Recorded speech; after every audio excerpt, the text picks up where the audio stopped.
aí, meu povo, tudo bem? Aqui quem fala sou eu, gente, professor Alcides, para muito mais química aqui no nosso canal Educação. E aí, galera do aprofundamento, etapa EJA 6. Hoje vamos falar um pouquinho dos compostos inorgânicos. Aulas anteriores falamos dos compostos orgânicos, show?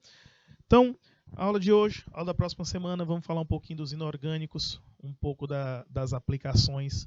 É sempre interessante você conhecer as funções inorgânicas, até porque são aquelas que nós mais utilizamos no nosso dia a dia. São as que mais aparecem, tá? Então, você identificar essas características, principalmente os ácidos e as bases, que são as funções químicas mais comuns, ok? Então, as funções químicas, gente, no caso, tem materiais ácidos, básicos e neutros. As funções inorgânicas têm 4 grupos principais, mais estudados. São os ácidos, as bases, os sais e os óxidos, tá certo? Mas antes de entender um pouco, vamos focar no que é a solução eletrolítica e não eletrolítica. Por quê? Stephen Arrhenius, em 1902, publicou seu prêmio Nobel baseado nisso aqui, onde ele falava que tinha um grupo de substâncias químicas, tá? Que, quando você colocava em água, elas sofriam processos de ionização e dissociação, que eu vou já explicar o que são, tá? Esses processos fazem com que substâncias, quando se dissolvam em água, liberem íons, provocando o que ele chama de soluções iônicas, soluções que podem conduzir corrente elétrica, e eles as chamou de soluções eletrolíticas. E as soluções não eletrolíticas são aquelas que não conduzem corrente elétrica, pois elas não formam íons, elas não têm íons livres, o que não vai gerar a condução de corrente elétrica, tá bom?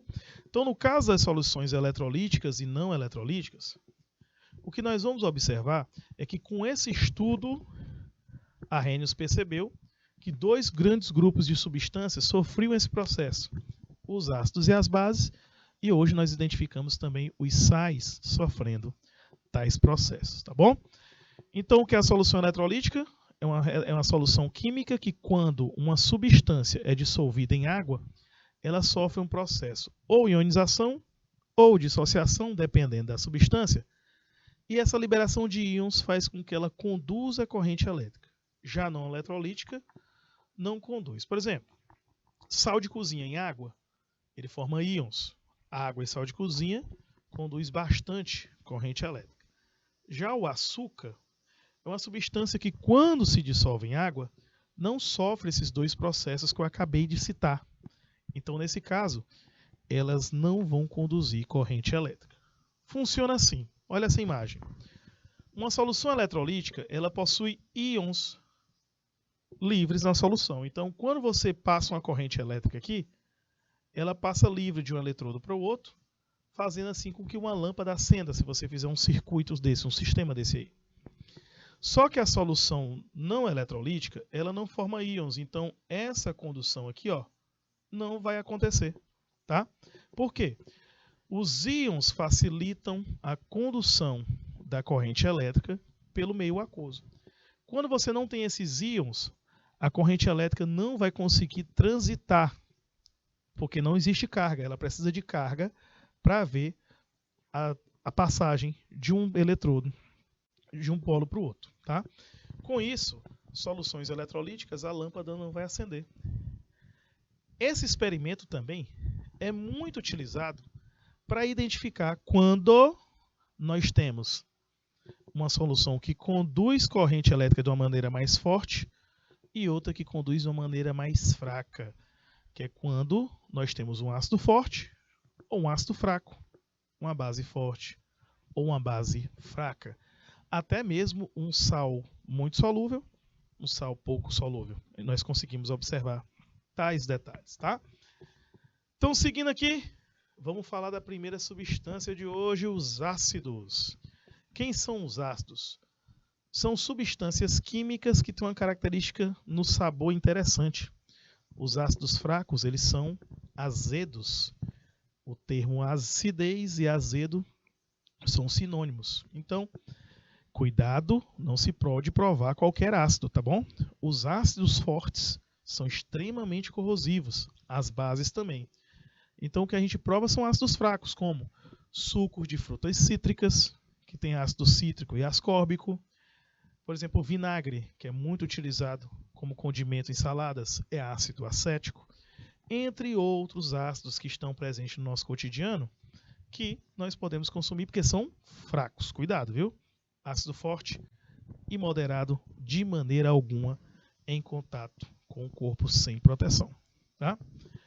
Então, uma substância considerada ácida, quando ela sofre ionização e libera o íon H3O+. Em alguns livros aparece H+, tá? Mas o correto é H3O+. Esse íon é que indica quanto mais desse íon, mais corrosivo vai ser a substância, tá? Que é o caso do ácido clorídrico, ácido sulfúrico. Esses ácidos, o que é ionizar? Ionizar é o seguinte: você tem aqui o HCl em água. O que vai acontecer é que essa ligação aqui, ó, vai romper. Quando rompe a ligação, forma um H3O+, mais Cl menos. Quer dizer, a partir desse momento nós possuímos íons livres. Show? Se você tem íons livres, você tem uma condução de corrente elétrica. Isso é ionizar. Os íons não existiam. Quando quebrou a ligação, os íons passaram a existir. Isso é o que nós chamamos de processo de ionização, tá bom? Vamos falar de alguns ácidos comuns, ácidos cotidianos, ácidos que estão no nosso dia a dia, que é o que a gente chama de química descritiva. É interessante você saber o nome e a fórmula de alguns ácidos e suas aplicações. Por exemplo, aí adiante está o ácido clorídrico, o HCl, também chamado de ácido muriático, que é quando ele é vendido impuro, tá bom? No comércio. Esse ácido muriático no comércio é o ácido clorídrico, só que não está numa concentração, num grau de pureza elevado. Ele está impuro, tá bom? Quando ele está concentrado, como a gente chama de pureza analítica, tá? Ele é chamado de ácido clorídrico. É o ácido que está no nosso estômago, no suco gástrico, que é o responsável pelo processo de digestão. Aí sempre alguém diz: ah, professor, não é um ácido muito corrosivo, então como é que não corrói a gente de dentro para fora? Lembrem-se, meu povo, a região do nosso estômago ela é preparada para suportar tal acidez, ok? Todo animal, o estômago, que é ácido claro, ele possui uma proteção extra. As outras partes do corpo, nem tanto. Por isso que o estômago, quando está no processo de digestão, ele fica ali fechadinho, esperando todo o processo ocorrer. É um reagente extremamente utilizado na indústria e nos laboratórios devido à sua grande aplicação em várias reações químicas. Olha, ele é muito usado em limpeza. Por exemplo, toda vez que tem uma obra, quando a obra está sendo finalizada, você observa que eles usam muito ácido muriático ou uma substância que também tem um ácido presente, que ela ajuda a remover aquele respingo de cal, respingo de tinta, ele tira aqueles excessos, tá? Então o ácido clorídrico é muito usado aí, beleza? É muito utilizado na limpeza de superfícies metálicas, não tem quando está bem enferrujado? Você coloca no ácido, ele vai corroer aquela primeira camada, limpando a peça metálica, porque o ácido clorídrico ele é um ácido que reage com muitos metais, limpando, retirando todo aquele processo. Então, o ácido clorídrico, o HCl, muitas aplicações, tá? É interessante você conhecer esse ácido aí. Ácido sulfúrico. Olha, o ácido sulfúrico ele tem tanta aplicação que eu acho que dá para a gente fazer uma aula só sobre ele. De tanta coisa que dá para fazer com ácido sulfúrico. Para você ter ideia, tem um gráfico que o pessoal gosta de utilizar para ter uma noção do grau de industrialização de um país, que é ver o tanto de ácido sulfúrico que ele produz ou que ele compra. Por quê? Muitas indústrias, muitos processos industriais usam ácido sulfúrico em algum momento. Por isso que quando você vê, opa, esse país compra muito ácido sulfúrico, Pois então ele tem uma produção industrial pesada, forte. Tá? Então, é muito importante na indústria. Laboratório, ó, laboratório de química, praticamente toda bancada tem uma garrafa de ácido sulfúrico lá para ser utilizado, porque ele vai ter alguma reação que você vai precisar dele. Tá bom? Ele é também usado no laboratório numa solução que a gente chama de sulfocrômica. É uma solução um pouco perigosa, mas para limpeza ela é muito boa. Tá? É usado para a produção de fertilizantes. A bateria de carro, a água que tem dentro da bateria é ácido sulfúrico. Fazer papel, corante. E também nós observamos ele na chuva ácida. Tá? Na chuva ácida a gente observa bastante a presença do ácido sulfúrico, beleza? Bom, outro ácido, ó, ácido nítrico. Ele é extremamente explosivo. Eu me lembro quando estava no laboratório, eu precisei de ácido nítrico, né? E para comprar ácido nítrico, gente, é confusão. É meio mundo de autorização que você tem que pedir. Você não compra na quantidade que quer, por causa que o ácido nítrico ele pode ser empregado na fabricação de explosivos. Imagina estar vendendo ácido nítrico à toa assim, quando se espantar, tá gente fazendo bomba em suas casas e explodindo tudo. Ácido muito importante na indústria, muito consumido mesmo.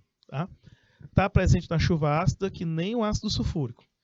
O ácido sulfúrico e o ácido nítrico, eles são formados na chuva ácida devido a muita poluição, que libera muitos óxidos, tá? Que quando misturam com a água, viram esses dois ácidos. Extremamente corrosivo, tóxico, mas fundamental para a produção do salitre. Por quê? Porque a partir do salitre se faz fertilizante. O famoso NPK.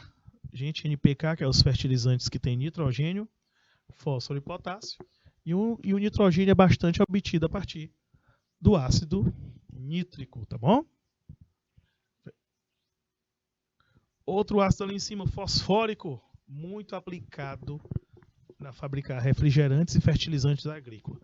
Fertilizante por causa do fosfato. Tá? O fosfato é muito empregado para fazer o fertilizante. E o ácido fosfórico ele é um ótimo acidulante. Ele ajuda a dar acidez e equilíbrio para misturas como refrigerante, misturas gaseificadas. O ácido acético, que é o vinagre, né? O ácido que tem no vinagre. Lembrando, cuidado, o vinagre não é o ácido puro, tá? O vinagre possui ácido acético, que é muito utilizado como condimento. Ácido fluorídrico, HF, é muito usado para gravar nome no vidro, o chassi nos carros, porque ele é o único ácido que corrói o vidro. Ok? Todos os outros corroem plástico, ele não corrói o plástico. Ele corrói o vidro e os outros ácidos não corroem o vidro. Ok? E o ácido carbônico, que é o ácido utilizado nos refrigerantes, nas bebidas gaseificadas. Porque o H2CO3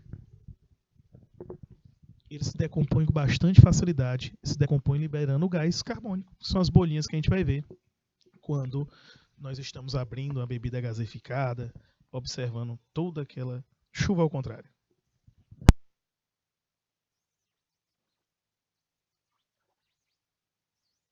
Bom, seguindo. Para falar de ácido, a gente tem que entender o que eles são. Tem muita gente que diz assim, da seguinte dica, ácido é tudo aquilo que começa com H. Começou com H é ácido. Bom, é um bizu que funciona até certo ponto, que tem algumas exceções, por exemplo, água. A água começa com H, mas ela não é um ácido. Ajuda muito, mas cuidado, viu? Então, ó, quanto à presença do oxigênio, nós vamos chamar de hidrácidos, aqueles ácidos que... O que acontece aqui? Não possui oxigênio na fórmula. Oxiácido possui. Claramente a gente consegue ver aqui, ó. Possui oxigênio, é um oxiácido. Sem oxigênio, é um hidrácido, beleza? Seguindo. E quanto ao número de hidrogênios? Quando só tem um hidrogênio, ó, HCN, HF, só tem um. Chamamos de monoácido. 2, ó.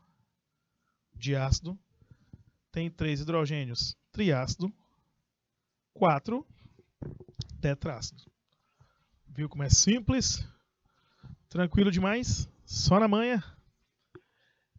São classificações básicas, tá? Tem oxigênio, oxiácido.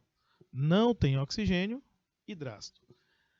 Quantidade de hidrogênio, mono para 1, di 2, tri 3 e tetra 4.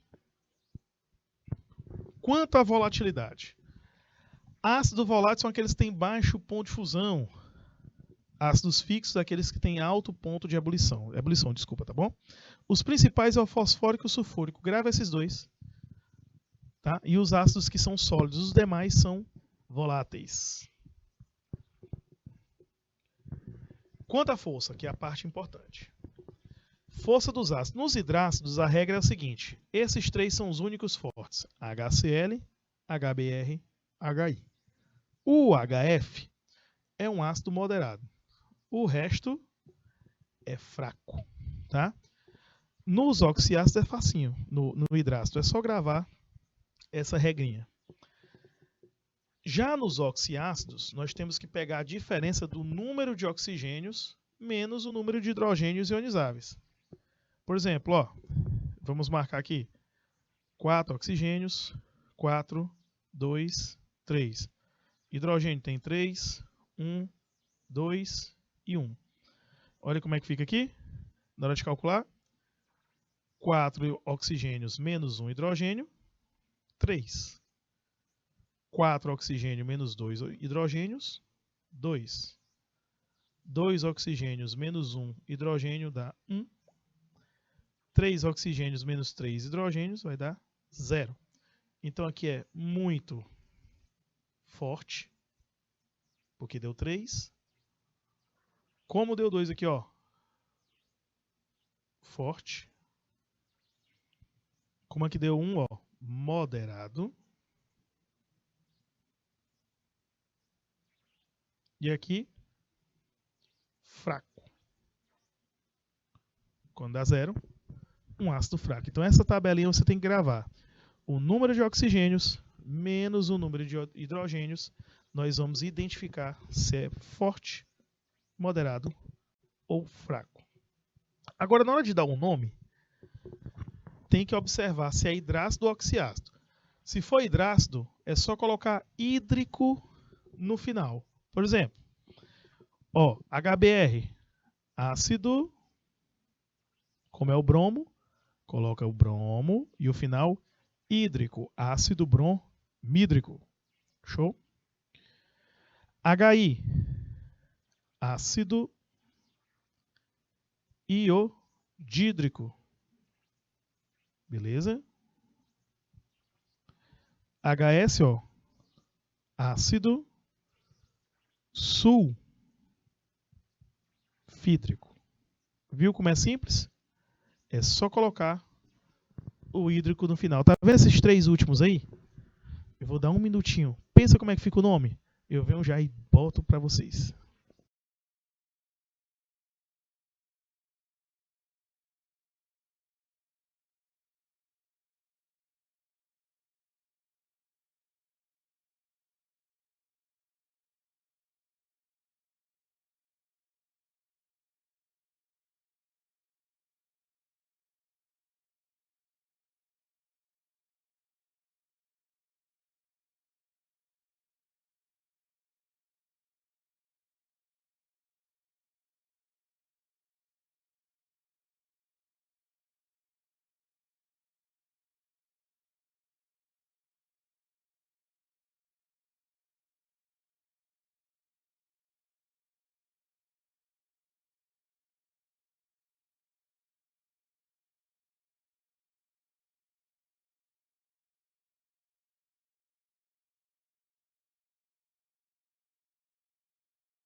Bom, todos os três são ácidos, é só olhar o nome do elemento. O Cl é o cloro, então fica ácido clor, bota hídrico no final, ácido clorídrico. O F é o flu, ácido fluorídrico. E Cn é o ciano. O íon cianeto fica ácido cianídrico. Beleza? Então, na hora de dar o nome de um hidrácido, não é muito complicado. É só colocar no final o termo hídrico, o sufixo hídrico, tá bom? Já um oxiácido, a gente tem que gravar isso aqui, pessoal. Por quê? Dependendo do NOx, que eu vou já explicar o que é, você pode ter prefixo e sufixo. Por exemplo, quando o NOx for 1 ou 2, tem que colocar o prefixo hipo e o sufixo oso. 7, prefixo per, sufixo ico. Agora, 3 ou 4, só o sufixo oso. 5 ou 6, só o sufixo ico. Tem que gravar essa tabelinha, não tem jeito. Por exemplo, só tem que tomar cuidado para esses elementos aqui. Por quê? O carbono, o NOx dele aqui é 4 e o boro é 3. Quando o NOx for igual ao mesmo número de elementos, o mesmo número de elétrons da camada de valência do elemento, a gente sempre coloca ico. Tem poucos casos, praticamente só tem esses dois. Os outros aparecem pouco. Então é só gravar. Aqui é o ácido carbônico, certo? E aqui é o ácido bórico. Beleza? Ácido carbônico e ácido bórico. O número de oxidação do hidrogênio sempre vai ser mais 1 do oxigênio menos 2. Quando você for estudar, vocês vão ver que tem exceções. Porém, para um ácido não tem exceção. O hidrogênio é sempre mais 1, o oxigênio sempre vai ser menos 2. O que é calcular o NOx? O NOx é você calcular as cargas de todos os elementos. Tá bom? Eu vou fazer de 4 elementos aqui, para vocês perceberem como é esse cálculo. Aqui, ó.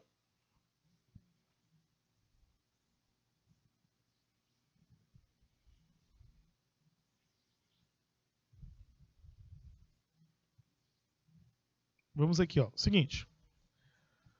O NOx, como todos os elementos aqui, todas as substâncias são neutras, então a soma de todas as cargas tem que dar 0.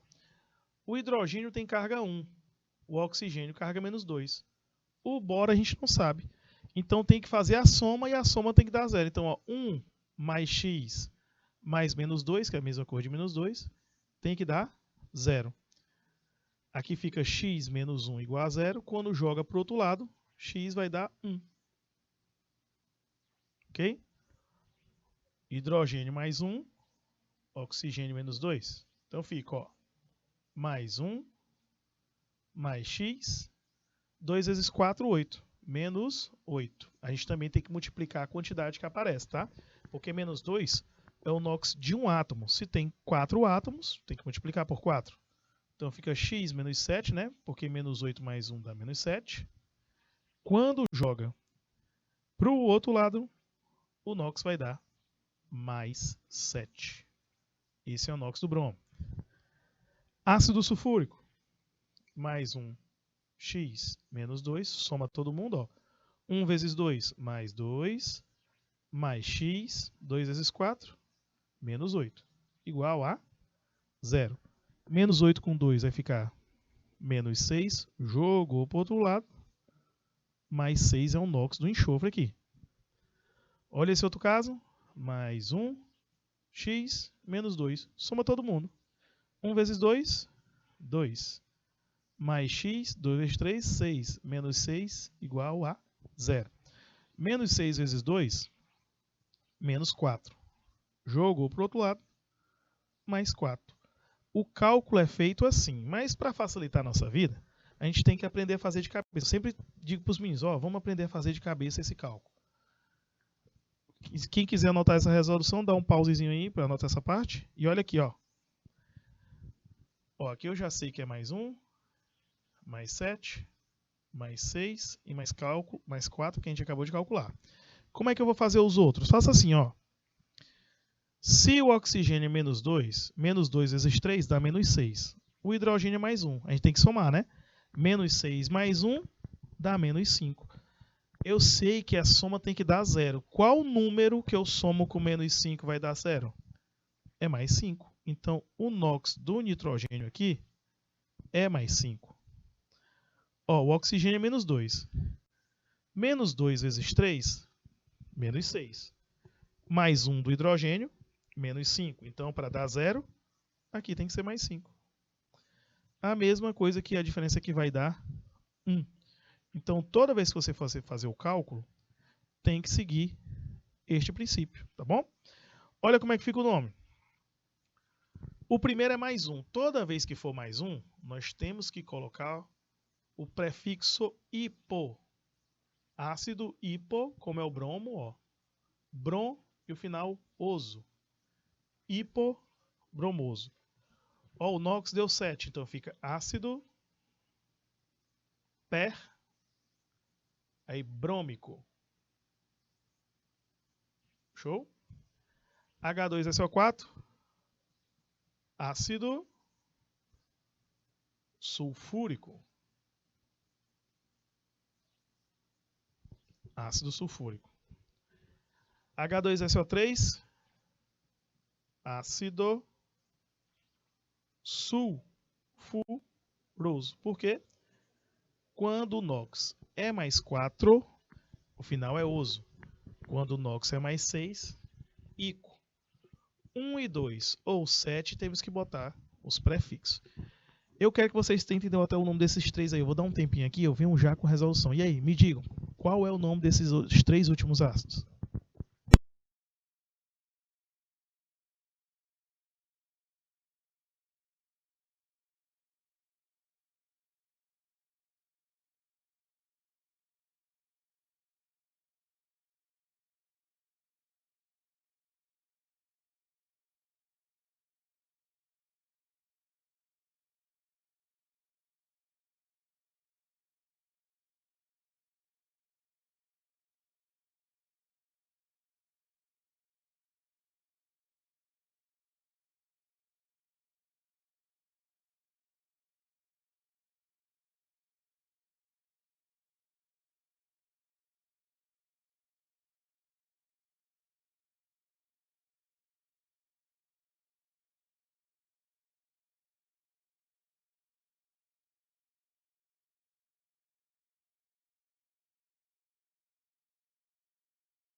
Vamos lá, olha aqui como é que fica. Quando o NOx é 5, o final é ico. Então aqui, ó, ácido, como o elemento é o nitrogênio, fica nítrico.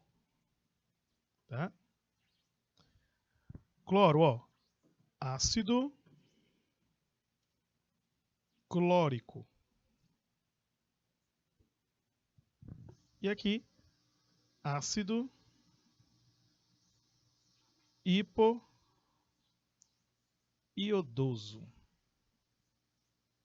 Show? Viu como é simples? Só treino. Treinou, vai para cima. Então, gente, vamos fazer umas questõezinhas aqui, ó. A primeira. Uma solução aquosa de ácido fosfórico é ácida pelo simples fato dele liberar o íon hidrônio, letra D. Todo ácido em água vai o que, ó? Liberar o H3 ou mais. Vai liberar o H3 ou mais, meu povo, tá? Nesse caso aqui, a equação não está balanceada, mas todo ácido em água libera o íon hidrônio, que é o H3 ou mais.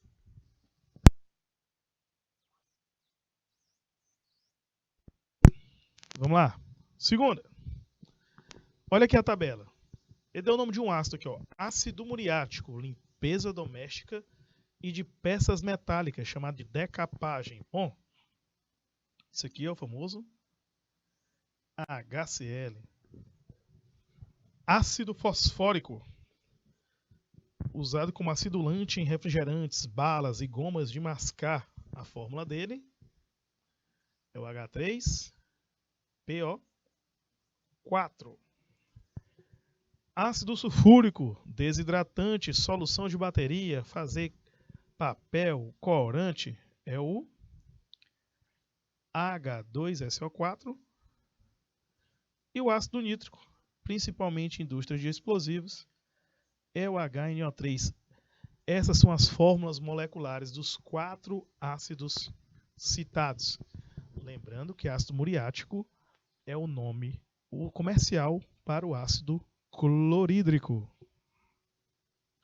Olha aqui a terceira. Qual das alternativas a seguir indica somente ácidos inorgânicos? Meu povo, meu povo, meu povo. Olha aqui, ó. Primeiro lugar, COOH é ácido carboxílico. Aqui é um álcool, aqui também. Aqui é um composto orgânico. Vai ser a letra E. O ácido fluorídrico, o cianídrico e o carbônico são ácidos inorgânicos. Vocês têm que lembrar que também existem os ácidos orgânicos, tá? Mas o nosso foco aqui são nos inorgânicos. Show? Qual dos ácidos a seguir é menos volátil? Pessoal, como eu disse para vocês, os dois mais comuns é o sulfúrico e o fosfórico. Apareceu qualquer um deles, ó, já põe aqui, ó, letra D. É o ácido sulfúrico e fosfórico, eles são mais fixos que os demais, tá? Olha essa quinta, essa eu vou deixar para vocês. E aí, qual a alternativa? Vamos lá, um minutinho.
Olha aqui, ó. Ácido cianídrico, o íon ciano, ó, CN-, quando se liga com H+, forma o HCN, que é o ácido cianídrico. Aí, o nosso ácido cianídrico formado a partir do cianeto, o HCN, beleza? Então, vamos fazer mais questões. Questão 6, diz assim: tem-se duas soluções de concentração 0,1 mol por litro. Uma delas contém HCl, a outra HCN. Gente, o HCl, o ácido clorídrico, é um ácido forte, tá? Ácido forte. Já o HCN é um ácido fraco. Lembre-se do seguinte: ácidos fortes e ácidos fracos têm um detalhe entre eles. Um ácido forte, ele ioniza bastante, tá? Ele libera muitos íons. Como libera muitos íons, ele tem uma tendência a ter uma maior ionização, a fazer o brilho da lâmpada acender com mais intensidade naquele sistema, naquele recurso que eu mostrei no início da aula para vocês. Ácido forte ioniza mais, libera mais íons, conduz melhor corrente elétrica, tá bom? Já um ácido fraco, quando adiciona em água, ele sofre ionização, mas não libera tantos íons. Ele tem uma ionização menor. O número de íons que ele forma é menor do que do ácido forte. Com isso, nós vamos ter o seguinte: ele vai liberar menos íons, então ele vai gerar uma solução menos eletrolítica. Se tem menos íons, é mais fraco, ele não conduz a corrente elétrica tão bem, tá bom? Então, uma maneira de você determinar a força de um ácido é observar a condutividade elétrica dele, ou então observar como ele se comporta naquele experimentozinho da lâmpada acendendo. Se acende muito forte, ioniza bastante, é um ácido forte. Se a lâmpada não acende tão forte, ela acende fraco, é porque ela ioniza, tá? Liberando poucos íons, beleza? Então aqui no caso, ó, a resposta correta é letra C. A partir da medida da condutividade elétrica, você vai obter este raciocínio aqui. Você vai descobrir quem é um ácido forte, quem é um ácido fraco. Show? Dá uma olhadinha rapidinho aqui.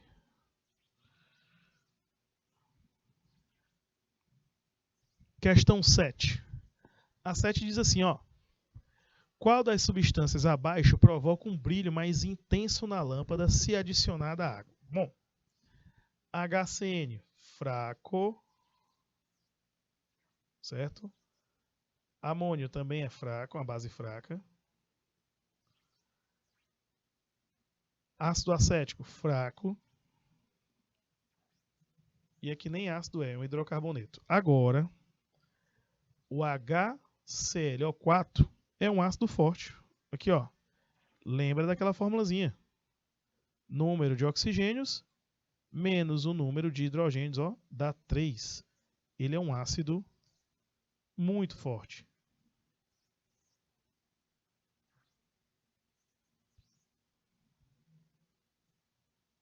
Com isso, a lâmpada vai acender, vai ter um brilho bem intenso se você utilizar o ácido perclórico, letra C. Show?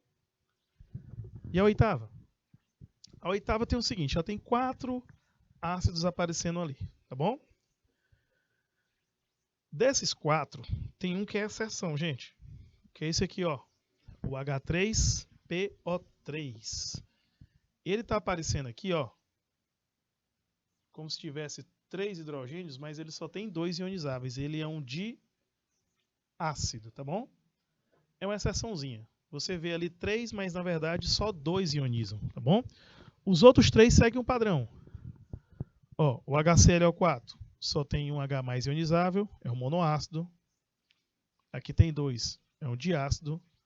Aqui tem 4, é um tetrácido.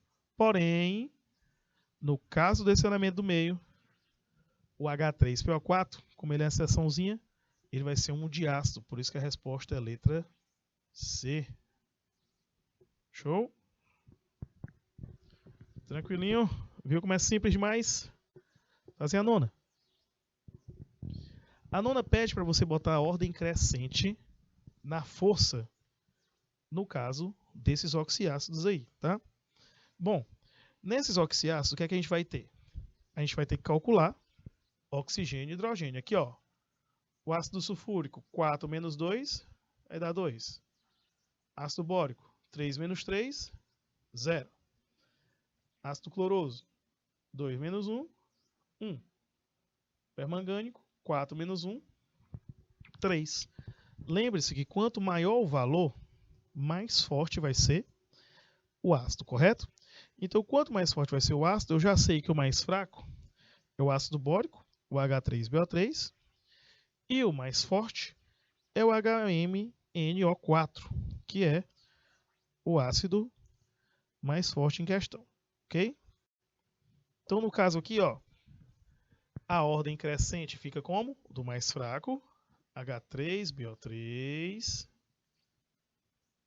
é mais fraco que o HClO2, mais fraco que o ácido sulfúrico, mais fraco que o HMNO4. Então, essa vai ser a ordem crescente, meu povo. Belezeira? Sussa aqui. Viu como é facinho? E essa 10ª questão? Olha aqui. Como é que a gente vai fazer ela? Analisem aqui, ó, rapidinho. O HCl é o quê?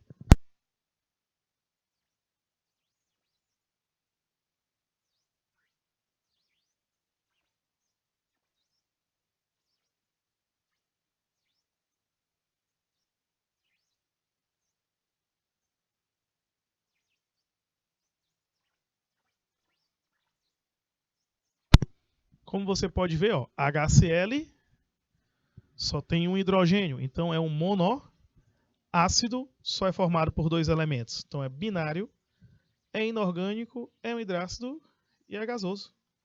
Letra B, tá? Gente, para casa eu vou deixar essa questão de número 11, tá certo? Ok, para vocês fazerem. E também uma questão a de número 12. Show? Então, meu povo, nosso tempo está encerrando. Queria agradecer a todos vocês que acompanharam a aula, tá certo? Um grande abraço, façam os exercícios que na próxima aula eu vou cobrar, tá bom? Até mais, tchau!